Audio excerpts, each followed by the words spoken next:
नमस्कार, मैं उपेंद्र यादव। आप देख रहे हैं वी न्यूज। स्वतंत्रता आंदोलन के दौर में हिंदी पत्रकारिता केवल खबरों के प्रसार का माध्यम नहीं थी, बल्कि यह उपनिवेशवाद के खिलाफ जनता की चेतना का जीवंत दस्तावेज भी बनी। राज्य सत्ता के तमाम पाबंदियों और दमन के बावजूद हिंदी अनेक समाचार पत्र और पत्रिकाएं ब्रिटिश साम्राज्य की नींव हिलाने का साहस करती रही।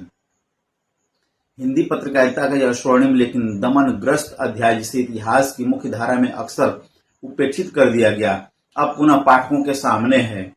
राजकमल प्रकाशन से प्रकाशित संतोष भदौरिया की पुस्तक अंग्रेजी राज्य और हिंदी का प्रतिबंधित पत्रकारिता का यह अंश विस्तार से बताता है कि कैसे प्रेस अधिनियमों, सेंसरशिप और जब्ती की नीतियों के बीच हिंदी पत्रकारिता ने अपनी राह खुद बनाई।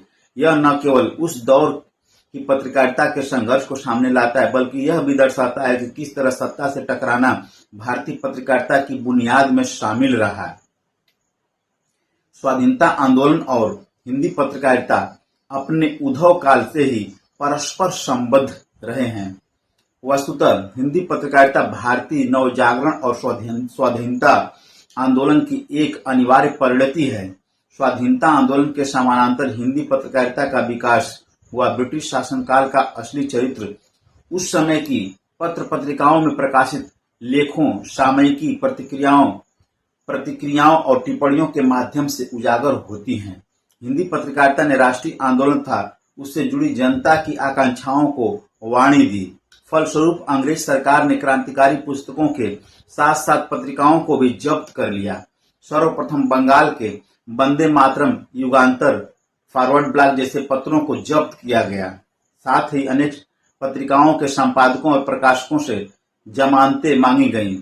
प्रथम विश्व युद्ध के पश्चात जब स्वाधीनता आंदोलन ने जोर पकड़ा तो हिंदी पत्रकारिता ने क्रांतिकारी लेखों, कविताओं और कहानियों के माध्यम से आग उगलनी शुरू की।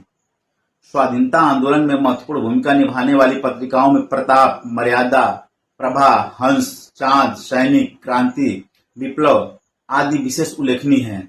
वस्तुतः जब कोई लेखन व्यवस्था के खिलाफ जाता है तो उसे प्रतिबंधन का शिकार होना पड़ता है। ब्रिटिश सरकार ने भी हिंदी के अनेक पत्रिकाओं को जब्त कर लिया। हिंदी की प्रतिबंधित पत्रिकाओं के अंकों को देखने से प्रतिबंधन के कारणों का पता चलता है। प्रतिबंधन के कारणों की पड़ताल के लिए अधिक गहराई में जाने की आवश्यकता नहीं है। पत्रिकाओं के प्रतिबंधन का कारण आज जितना स्पष्ट है उतना उस समय भी था। कोई भी साम्राज्यवादी सरकार विरोध में उठाने वाली आवाज को सहन नहीं कर पाती। पत्रिकाओं के प्रतिबंधन का कारण यह है कि ये ब्रिटिश साम्राज्यवाद की नींव